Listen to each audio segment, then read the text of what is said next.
Kisah Raja Udayaditya Varman II Khmer 1050-1066. Raja Udayaditya Varman II adalah salah satu penguasa yang terkenal dalam sejarah kerajaan Khmer, lahir pada sekitar tahun 1025.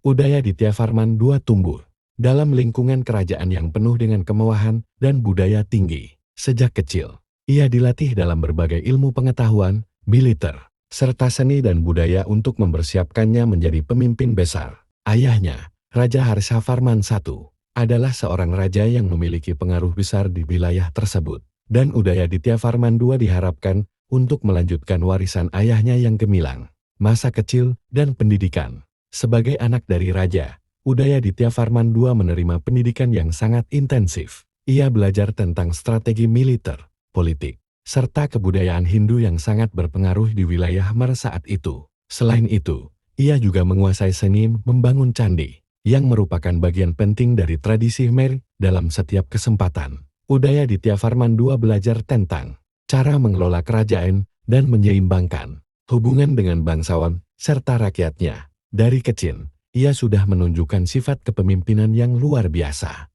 Pada usia muda, ia sering dikirim ke berbagai wilayah di kerajaan Khmer untuk memahami kondisi masyarakatnya. Ia berkeliling bersama penasihat kerajaan, berbicara dengan pendeta, para petani, dan para pedagang untuk memahami lebih dalam tentang bagaimana kerajaan dapat berkembang. Pengalaman ini membentuk pandangan politiknya, yang menekankan pentingnya kesejahteraan rakyat dan hubungan yang baik dengan pemimpin spiritual. Menjadi raja, setelah ayahnya wafat pada tahun 1049, Udayaditya Varman II naik tahta pada usia sekitar 25 tahun. Ia memulai pemerintahannya dengan cepat, memantapkan posisinya sebagai raja yang bijaksana dan adil. Salah satu langkah awalnya adalah memperkuat hubungan dengan dinasti-dinasti tetangga dan mengembangkan sistem administrasi kerajaan yang efisien. Pada masa pemerintahannya, kerajaan Khmer mengalami masa kejayaan, terutama dalam bidang seni, budaya, dan pembangunan infrastruktur. Salah satu pencapaian terbesar Udayaditya Varman II adalah pembangunan Candi Bhavan di Angkor. Candi ini dibangun untuk menghormati dewa Hindu, khususnya Shiva, yang merupakan salah satu dewa utama dalam agama yang dianutnya. Candi Bhavan merupakan proyek arsitektur yang sangat ambisius dan membutuhkan waktu bertahun-tahun untuk menyelesaikannya. Meskipun ia baru dapat menyelesaikan sebagian besar struktur utama, candi ini menjadi simbol kekuasaan dan keagungan kerajaan Khmer. Pembangunan Candi Bhavan. Candi Bhavan adalah salah satu prestasi terbesar dalam bidang arsitektur yang dihasilkan oleh Udayaditya Varman II. Candi ini dirancang sebagai sebuah piramida bertingkat yang dikelilingi oleh berbagai patung dan relief yang menggambarkan cerita-cerita dari mitologi Hindu. Struktur ini dibangun untuk menunjukkan kedekatannya dengan dewa-dewa dan kemegahan kerajaannya. Namun, pembangunan Bhavan tidaklah mudah. Candi ini membutuhkan sumber daya yang sangat besar, mulai dari bahan-bahan bangunan hingga tenaga kerja yang sangat banyak.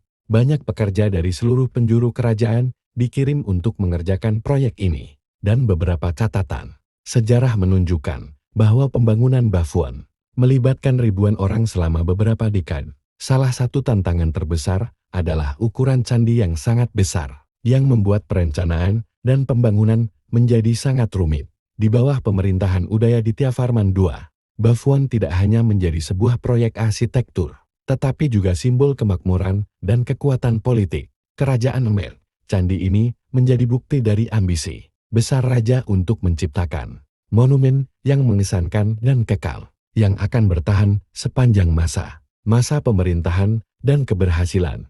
Selain pembangunan Bhavan, Udayaditya Varman II juga memimpin dengan bijaksana dalam bidang-bidang lain. Ia memperkenalkan reformasi administratif untuk memperkuat kerajaan dan meningkatkan efisiensi pemerintahan. Pada masa pemerintahannya, kerajaan Khmer semakin berkembang dalam perdagangan dan hubungan internasional. Ia mengadakan hubungan diplomatik dengan kerajaan-kerajaan tetangga, serta memastikan pasokan pangan dan sumber daya untuk kerajaan tetap lancar. Raja ini juga sangat memperhatikan agama Hindu dan pembangunan tempat ibadah. Ia memimpin dengan menumbuhkan tradisi keagamaan yang kuat, mendirikan banyak candi, serta mendukung kelas Brahmana pendeta Hindu dalam masyarakat. Udayaditya Varman II menganggap agama sebagai bagian integral dari kehidupan politik dan sosial kerajaannya. Namun, meskipun ada banyak kemajuan, kerajaan juga menghadapi tantangan besar, termasuk ancaman dari kerajaan tetangga. Meskipun begitu, Udayaditya Varman II dikenal sebagai seorang pemimpin yang dapat mengatasi ancaman tersebut dengan diplomasi dan kekuatan militer yang tepat. Akhir kehidupan, Raja Udayaditya Varman II memerintah selama 16 tahun, dari sekitar 1050 hingga 1066. Pada masa akhir pemerintahannya, Kerajaan Khmer menghadapi beberapa tantangan internal yang berhubungan dengan perebutan kekuasaan di antara para bangsawan dan pewaris tahta. Namun, Udayaditya Varman II tetap dihormati oleh rakyatnya karena kebijaksanaannya dan komitmennya terhadap pembangunan kerajaan. Ia wafat pada sekitar tahun 1066, dan tak lama setelah itu, kerajaan memasuki periode yang lebih sulit.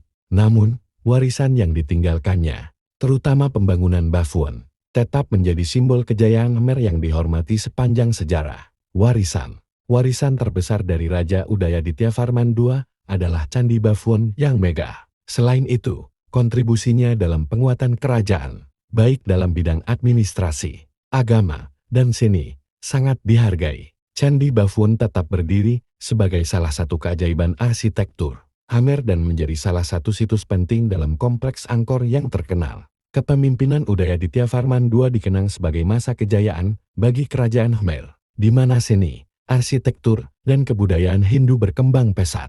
Meskipun ia tidak dapat melihat Candi Bafun selesai sepenuhnya, monumen ini tetap menjadi simbol dari ambisi besar dan pencapaiannya.